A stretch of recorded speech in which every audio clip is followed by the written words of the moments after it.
लूटा ना भैया कलाई माला तनी। पुदीना गाने पर अक्षरा सिंह जी का कहर। देखिए पुदीना गाने पर एक्टिंग करते हुए अक्षरा सिंह जी, भोजपुरी क्वीन अक्षरा सिंह जी पवन सिंह के पुदीना गाने पर अदाएं बिखेरती हुई।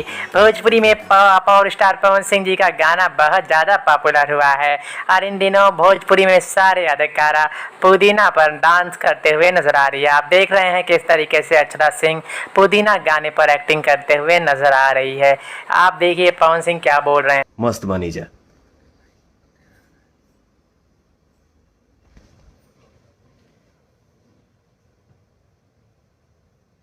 आदित्य कुमार तिवारी जी, ठाकुर अमित सिंह जी, सबके प्रणाम मेरा भाई। अरे love you Kshatriya Suraj Singh ji, Vishal Soni ji, love you मेरा भाई।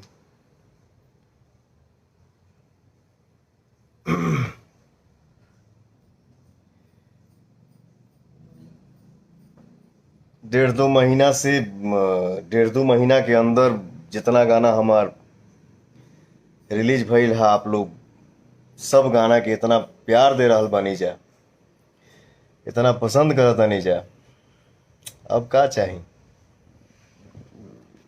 हमारे लिए यही संपत्ति है, आप लोगों का दुलार, आप लोगों का स्नेह प्यार।